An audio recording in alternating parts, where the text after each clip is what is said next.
அனைவருக்கும் வணக்கம். நீண்ட நாட்களாக நான் வீடியோ போடவில்லை. அது வேலைப்பளுவின் காரணமாக நீண்ட நாட்களாக சொந்த வேலை மற்றும் ஆஃபீஸ் வேலை காரணமாக என்னால் வீடியோ போடவில்லை. வெகு நாட்களுக்கு பிறகு இன்று வீடியோ போடுகிறேன். மேலும் பார்த்தீங்கன்னா அதாவது நிறைய பேர் வாட்ஸ்அப்லேயும் மெசஞ்சர்லேயும் கேட்குறீங்க ஃபீஸ் எவ்வளவு, எப்படி கான்டாக்ட் பண்ணுறது.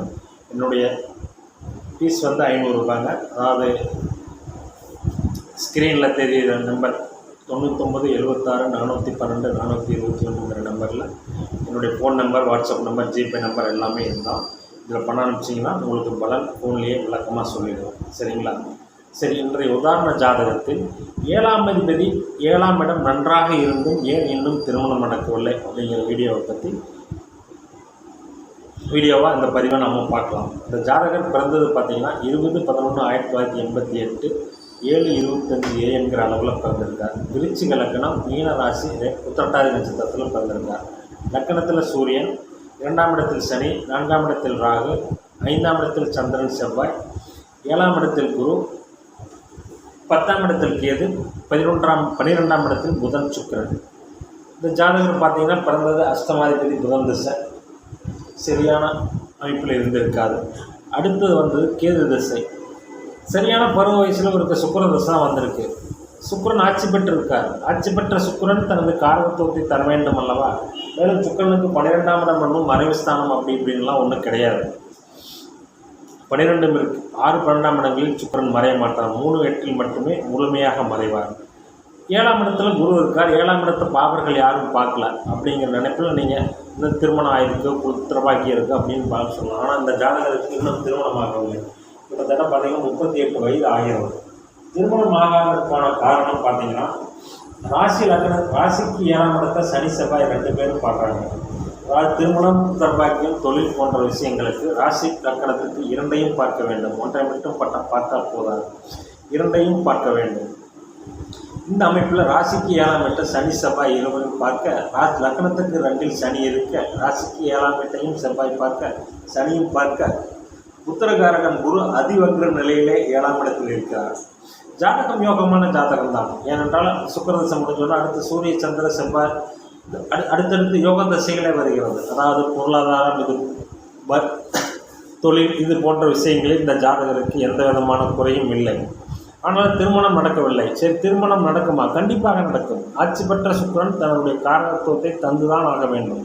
ஆதிபத்தியத்தையும் காரகத்துவத்தையும் சுக்கிரன் தந்தே ஆக வேண்டும். அவர் 7ஆம் வீட்டுக்கு 12இல் மறைந்தாலும் தசையின் இறுதி பகுதியில் அவர் 7ஆம் வீட்டு பலன்களை செய்துதான் ஆக வேண்டும்.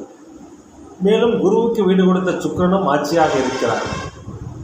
எனவே தாமத புத்திர பாக்கியம், தாமத திருமணம் என்பதுதான் இந்த ஜாதகருடைய அமைப்பு.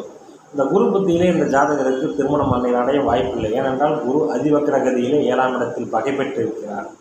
ஸ்தான பலம், திக்பலம் 2ஐயும் இழந்திருக்கிறார். ஒரு கிரகம் ஸ்தான பலம், திக்பலம் 2ஐயும் இழக்கும் நிலையில் அந்த கிரகத்தின் காரக ஆதிபத்திய விஷயங்கள் முழுமையாக கிடைக்காது. எனவே 5ஆம் இடத்து விஷயங்களும், 5ஆம் இடத்துக்கு அதிபதி அவரே, புத்திர காரகனும் அவரே ஆகிறார். புத்திர ஸ்தானாதிபதியும் குருவே, புத்திர காரகனும் அவரே. அதே போல கலஸ்தர ஸ்தானாதிபதியும் சுக்கிரனே, கலஸ்தர காரகனும் சுக்கிரனே. ஆனால் சுக்கிரன் வலிமையாக இருக்கிறார். ஆனால் குரு வலிமையாக இங்கே இல்லை. இந்த அமைப்பில் பார்த்தீங்கன்னா அதே சமயம் லக்கணத்தை குரு பார்ப்பதும் 10ஆம் அதிபதியை குரு பார்ப்பதும் இந்த ஜாதகருக்கு தொழில், வருமானம் போன்ற அமைப்புகளில் பெரிய கெடுதல்கள் எதுவும் இல்லை. அதே சமயத்தில் லக்கணத்துக்கு அவயோகரான சுக்கிரன் என்னதான் 12ஆம் இடத்தில் ஆட்சி பெற்றாலும், வீடு, வண்டி, வாகனம் போன்ற வசதிகளை இருந்தாலும் பெரிய யோக பலன்களை தர மாட்டார். மகர கும்ப லக்கணங்களுக்கு போல குரு அணி லக்கணங்களுக்கு பிறந்தவர்களுக்கு சுக்கிரன் பெரிய அளவில் யோகத்தை தனது தசாபுத்தியில் தரமாட்டார். அதே சமயம் தனது காரணத்துவத்தை ஓரளவு தந்துதான் ஆக வேண்டும். லக்னாதிபதியும் பார்த்தீங்கன்னா 6ஆம் இடத்துக்கு 12இல் மறைஞ்சு 5ஆம் இடத்துல வளர்படை சந்திரனோடு இருந்திருக்கிறார்.